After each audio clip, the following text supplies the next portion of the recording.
Hello everyone, YouTube, whatever, whoever's watching this, maybe the praise and worship section on Facebook, or just my friend Howard Harler that I'm doing this review exactly for because he wants to purchase one of these.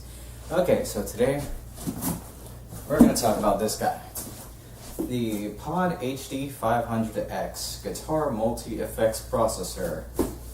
It says it has world-class HD amps and effects, which I full-on believe. I know that wasn't sarcasm. That sounded sarcastic. Shut up. Okay. Extensive collection of award-winning HD amps for authentic tone and feel. I do believe it. I've been playing with this thing for the past week, 2 weeks. I don't remember when I purchased it. Well, it's on my receipt that I actually framed right here. I bought it 8/11/14. And today's date is 8/24/14. So yeah, I've had it for a while, I guess. I don't know. Okay, so yeah, there's a lot of stuff you could do with this. You got a 48-second looper. You could connect the thing to your computer and mess with the parameters from there with the software you download off the internet. The main thing, what I'm going to be comparing this thing to, is the Digitech RP500. For those who don't know what the Digitech RP500 is, I don't have it anymore, but it is pretty much the same thing, but made from a different company. So different companies have their own take on these sorts of things. And as proof, as I previously had it, in case anyone does not want to believe I previously had it, so I can't do a fair, unbiased comparison, I still have the receipt for it. I found this the other day inside my little binder of broken dreams and hopeless other things. I don't know what to call it, but it's somewhere in here. Not editing this part out, no. Oh boy, I should have probably put it in the proper place.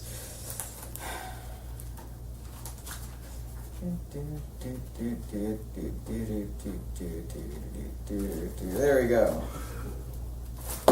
Ah, no. So bad at recording myself and shit.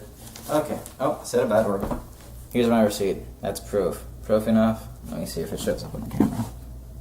See, look, got it from Majestic Music forever ago, so yeah, there's your proof.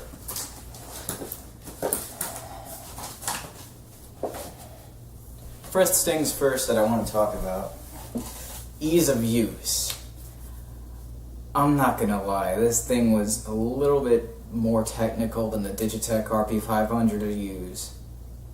When you get the PODHD500X, the first thing you're going to notice is this little pilot's guide that comes with it. Let me rant here for a moment because it won't change your decision on whether you should purchase it, but I think it's extremely important that I stress this. Digitech products come with these little manuals. Integrated effect switching system, owner's manual, RP500 by Digitech. You open it, has a table of contents. It's very user-friendly. Brutally user-friendly. You could scroll through knobs, find out exactly what you want, then copy, paste, tweak, all that jazz and stuff like that, and make it your own. You could do it with this. Digitech had it a lot easier for us. A lot. It has an in-depth analysis of the machine itself, tells you what all the ports do, the ways you could connect this to other things, like how to use the stereo mixer setups using XLR outputs and then guitar inputs, how to use studio reference monitors exactly from it, how to connect it to an amp or 2 amps, how to connect it to PA speakers, and the works. There's a lot. in this manual. They went all out to explain everything. One thing that I wanted so much in this manual was the effects, it says, the amplifiers, everything that this thing would offer inside the manual, so I could take it with me and read all about it while I was learning it, you know, so if I was somewhere else, if it was my break at work or something like that. When I was in high school, I would read this thoroughly in and out so I could actually find out my tone and whatnot, but the Line 6 pedal does not come with this. All this is it's a pilot's guide. It says it right in the front, a pilot's guide. It tells you how to create your settings. That's it. It does not tell you the wah pedals you can use, the compressor pedals it has, the distortion effects, what each knob does for the distortion, the amplifiers, what cabs, what equalizers, noise gates, chorus effects, flangers, phasers, vibratos, rotary speakers, vibropan. Everything is in this thing, this little itty bitty manual. And chances are they have different versions of it for specific places that you go to. Like maybe if they sell this in Argentina, well, this will be a better example. They sold this in Mexico, Puerto Rico, one of the Spanish places. You get a Spanish version of the manual separately, you know, instead of this big thing. This thing does not have any of the things I previously described about the Digitech manual.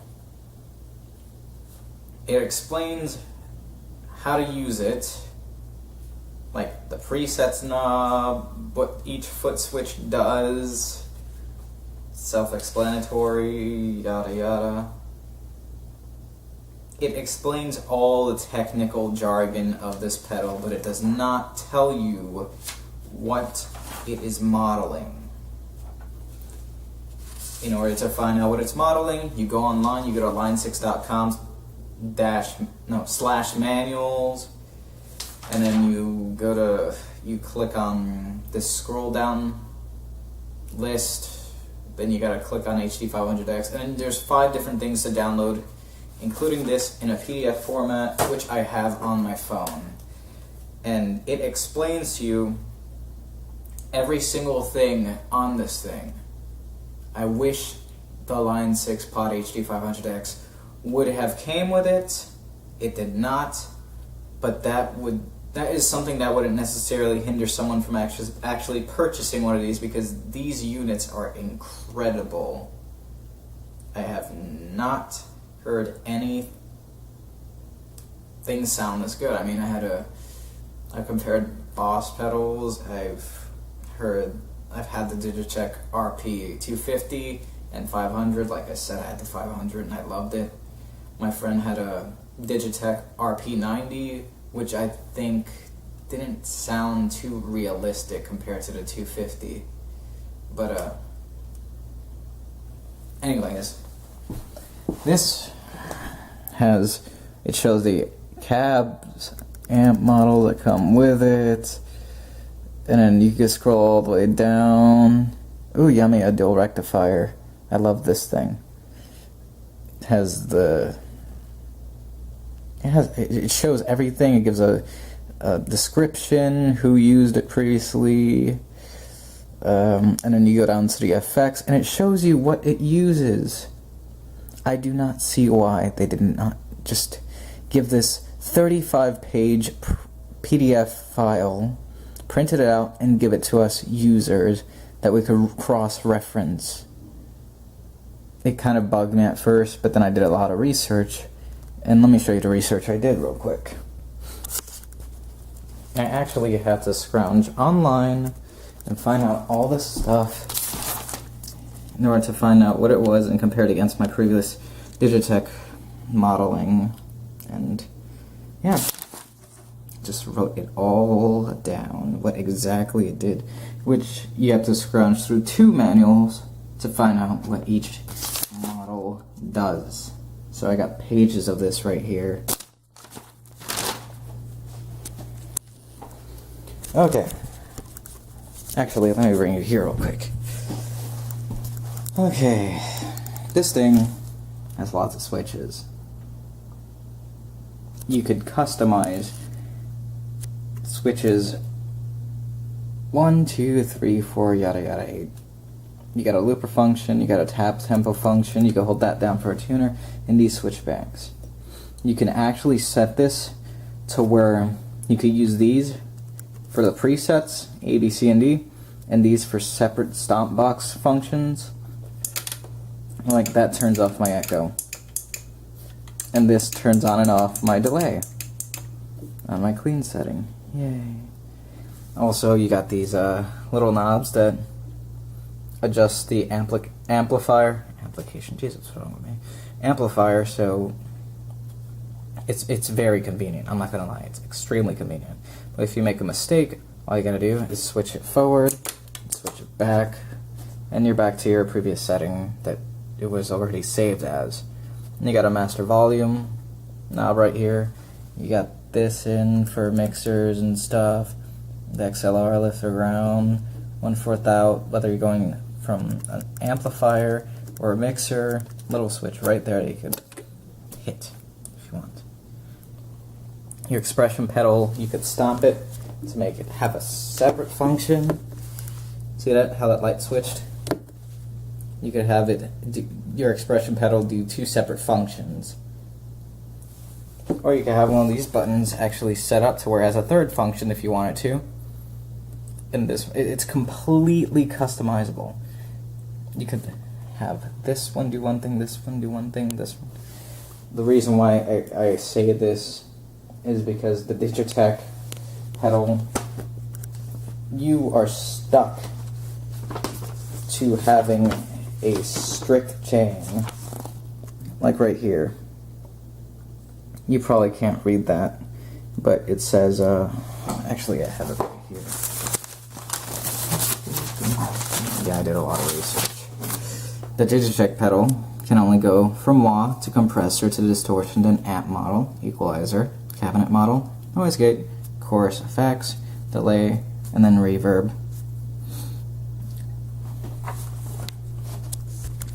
With the line 6 pedal, you don't have to worry about any of that because you could move anything around wherever you damn well please. So that, I wouldn't say simple because it makes everything a lot more technical if you don't know what you're doing. And if you've never previously had a pedal board before, any sort of modeling device, that will throw you for a loop because this is not a beginner's pedal. It's not. I will stress that. If it's your first purchase, you are either going to A, not do your research, get stressed out to high hell, and say, oh no, it's a bad pedal. Or B, you're gonna do your research, find out what each thing does, what would go in a proper line. For instance, on the Digitech pedal, Jimi Hendrix used a fuzz pedal before the wah pedal. The RP500 cannot do that. This pedal can. And what's funny is Digitech actually does have a Jimi Hendrix pedal, but I'm not sure if that actually does go in that line. Okay, I guess we can go to making funny noises with guitars right now, because I already did the in-depth analysis. I mean, I could really go in more if you want me to. I mean, you have this port for a line 6 link amplifier, I think that was. USB port to connect to a computer. Oh, and what I love about this is if you have a bad back like me, because some ex of yours decides to throw a fireball at you because she left the pan on the stove for an hour straight and decides to drag it outside and the handle snaps on the ground, you get hit by a fireball, you have the ability to connect this to a computer, leave this on the ground, and click everything to get your tones. Yes, the Digitech actually had that feature, but this one is definitely more in-depth because you have so many more parameters. You even have parameters the amplifier originally never had. And if you want to leave it the way it was, so it could sound exactly like the amp you're trying to model, leave it alone. If you want to change it, you have the option to do so. In fact, you can make the amplifier sound like a different amplifier, but with that same sort of hair. Also, you can model 2 separate amps and have 2 separate effect chains at the same exact time, and actually be able to control it depending on how you set it up on this right here. You could completely control this machine any way you want. The only difference is it won't give you a foot rub. You got your MIDI ports, you got this little SPDIF out for anything that uses that, Vari-X for the J-Terse or extremely customizable guitar sort of thing that they got going on. Your FX send, if you're connecting to an amplifier, your FX return. That's if you have different pedals that you want to connect to this thing. And then this allows you to do either monaural or stereo effects. You got a mic in with a knob that you can actually control the level of. The auxiliary in if you want to listen to, I don't know, monkeys playing with bongos while you're playing guitar. You got a headphones adapter that's actually 1/4, which is exactly why I need to use this thing so I could connect to my computer speakers, because I don't have an amplifier at the moment, because, you know, I currently don't have money. I'm just a college student. Jeez, give me a fucking break. You got the XLR outs, you got the 1/4 outs, you got the option to run in stereo or one monaural, or, you know, either way works. You got a CD input in, once again, monkey and bongos. You got a guitar in, and then you have the ability to connect another expression pedal to this thing if you want to go on a full-out rampage, and you could connect it, you could have it customized to do exactly what it wants. So for example, if you want this thing to control the gain on your amplifier, you could do that. If you want to control the highs, trebles, mids, whatever, you could do that. And you could also set it to where what maximum gain it will hit and what minimum gain it will hit. So it's an extremely diverse pedal that can do anything you want it to, in other words. Not to mention you get line 6 to send you updates, not via Wi-Fi of course, but you got to connect it to the computer and update it. If there's any problems with the pedal, then just do that. Each and every single pedal board has its own serial number. It's been checked out, inspected by some guy at line 6 before they actually send it to the Guitar Center or wherever you purchase it from, like Sweetwater or wherever else. And you could all around tell it's an extremely well done piece of equipment because it is bent metal. it's look at this. It's bent metal, and it's just straight up strong. If I told the guy at Guitar Center if this ever fell on anyone's head from the rack above that were storing it, they would not live. And I don't think they would live, to be honest with you. Okay. Now that we have that out the way, I get to play this thing. I'm using an Xavier guitar from guitarfetish.com, and right now I am using the Fender 1965 twin reverb model on the normal settings, because you got a vibrato settings and a normal setting. Behind it I have a noise gate. Afterwards I got a chorus that's turned off, but I could turn it on at will, and then a hall reverb going on. And then you can listen to how good it actually sounds. Right now I'm on the bridge pickup.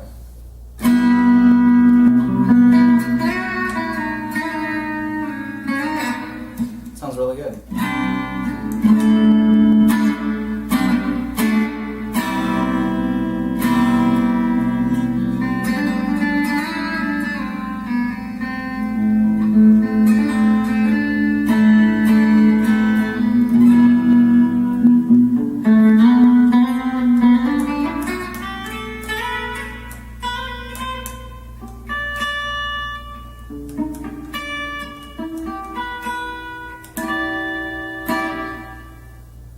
Just sounds really good. And I could say it sounds extremely close to the actual amplifier, because it does. Line 6 put in blood, sweat, and tears into actually making this pedal, and you could tell by how well it's built.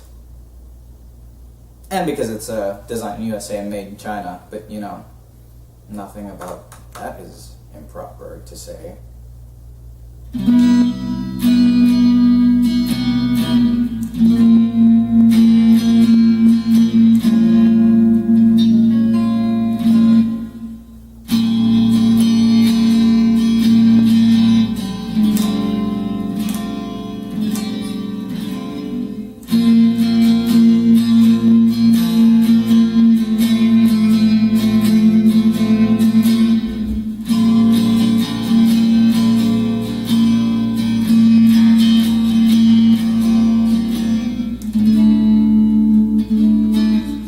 Okay, next up, my little crunchy setting that uses a tube screamer, a noise gate, the Marshall Plexi Lead model, ping pong delay that I will inadvertently turn off because I don't really like it in a testing setting, and a hall reverb, which is funny because they have a hall reverb, which is for cathedrals, and then they got a chamber reverb that is used for rendering halls. Don't ask why.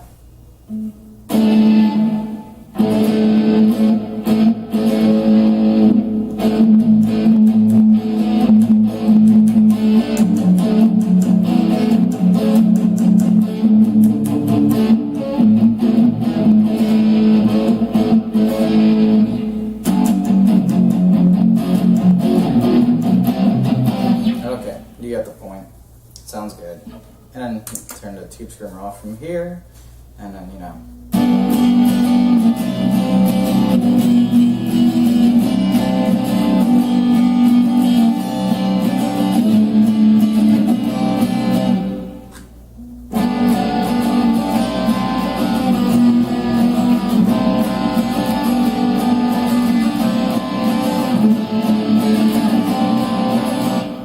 Tell it's extremely responsive to what pickups you have.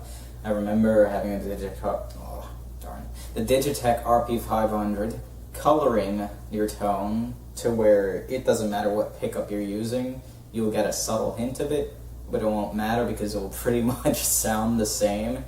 The only difference is you'll get more bass in the neck and more mids in right here, but you know, your pickups wouldn't really ring out the way they're supposed to. That really bugged me, and that actually set me off to find something better, in which I did. And now you got the dual rectifier. I love the dual rectifier. I like playing with it, it's fun. Kind of makes me wish I had the actual thing. But if anything, this thing sold me a dual rectifier because I know how good it sounds because of the in-depth model that this thing has.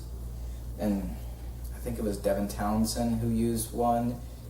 Chuck Schuldiner used one. I'm not sure if I said that name, sorry. The guy from Death. Both sound really good in those recordings.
Okay, as you can tell, the metal sound from the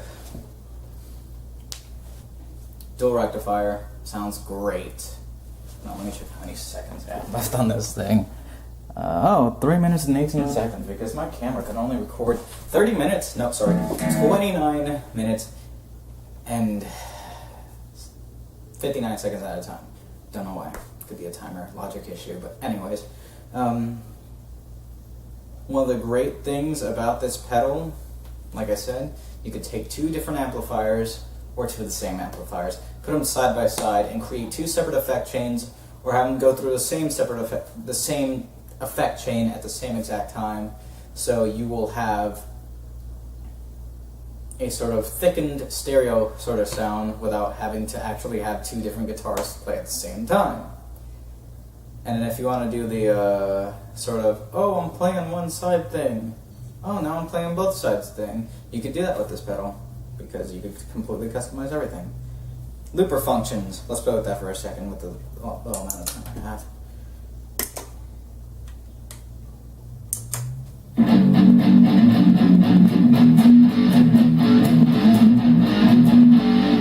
Okay, and then you could hit play.